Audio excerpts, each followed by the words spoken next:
can you find the best local dishes in Singapore? There are numerous famous dishes littered across the country, some of which have been awarded Michelin stars. Many of these local dishes are found in Singapore's local hawker centres, one of the oldest being the Old Airport Road Food Centre. Before we delve into the perspective of the older and younger generations and their views on hawker culture, let's learn more about the history of hawker centres and how they first came about in Singapore. To do this, we have with us a local history expert, Dinesh, to tell us more. Dinesh, could you tell us what exactly hawker centres are? Hawker centers are open-air complexes that house many stalls selling a wide variety of cheap foods. Most of our hawker centers are conveniently located at the heart of housing estates, which mostly in a walkable distance from our houses. Hawker centers are a unique aspect of Singapore culture and lifestyle. It is also an important place for social interaction and community bonding. Hawker centres are a very unique concept to Singaporeans and its citizens. Can you tell us more about the history of how hawker centres came to be in Singapore? Singapore's food culture was greatly influenced by its geographical location and its diverse population. Hawkers were not given stalls to sell their food at first, and so they need to sell their own food in push carts, and there were some photographs of hawkers in push carts selling their food. And at that time there were not much hawkers, but after the World War II in 1950s, hawkers sprang up in urban areas which are human settlements in high population, and urban areas are one of the most important reasons that allow hawker culture and hawker centers to grow. From then, street hawking was a popular occupation among the unemployed and unskilled people.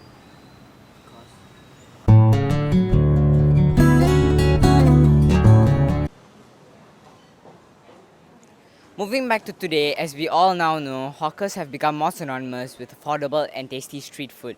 Since there were not many eateries in the city, these roadside vendors performed an important function by providing the coolies laboring at the docks and godowns and the local clerks and messengers working in offices with quick and cheap meals. They also serve the large population of city dwellers who did not cook in their quarters. Another class of hawkers were small local producers of vegetables, fruit, egg, and poultry. Anyway, now that we have learned more about everything to do with hawker centers and hawker culture of Singapore, let's move on to examine how our younger generation views hawker centers.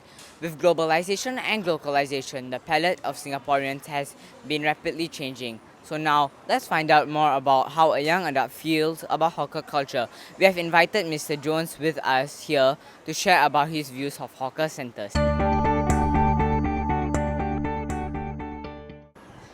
Hi, Mr. Jones. Could you share with us about your views of hawker centers, please? Can you see it? I think that this hawker centre sells a lot of local foods which are oily, salty, and unhealthy. Thus, I would prefer to eat at other types of eateries. I also think that hawkers these days are quite old-fashioned, and we as customers have limited choices to make on what we want to eat. Even if they are interested in the F&B business, they are probably more interested in whipping up fusion foods such as salted egg yolk on everything local. I'm not sure if that's the ideal decision to make. In addition, I hope hawker centers are going to be even more efficient and streamlined. Thank you, Jones, for sharing your views with us so candidly. Mr. Gabriel, would you agree with Jones here on his perspective of what a hawker center means to him? Not at all, to be honest. This is because of three simple reasons. Firstly, I love local food. Secondly, eating at hawker centers means that we as the elderly can get together to chit-chat with our kakis, also known as friends. Thirdly, the food is cheap and there is no longer service charge compared to restaurants charge in every bill.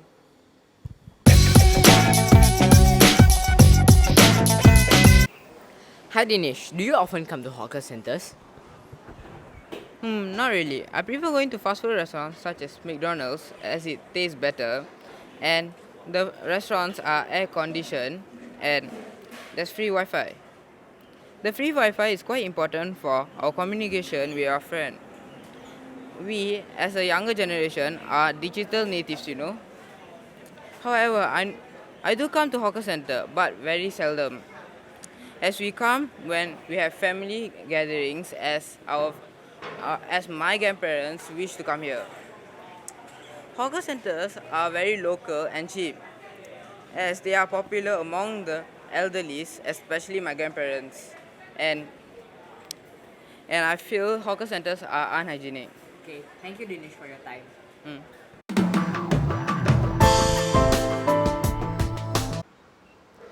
Let's welcome a hawker seller, Mr. Gabriel, whom we have invited to share his experience in working in hawker centers.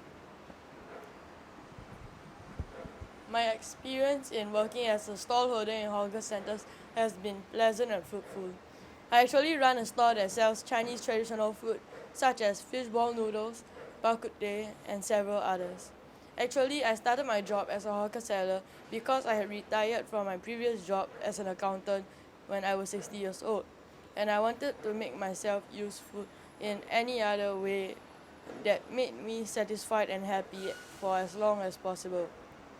This was made possible because of the government's initiative to re-innovate hawker centers. They have given me lots of incentives and training on how to set up and run a stall. I find this very beneficial. Thank you, Gabriel.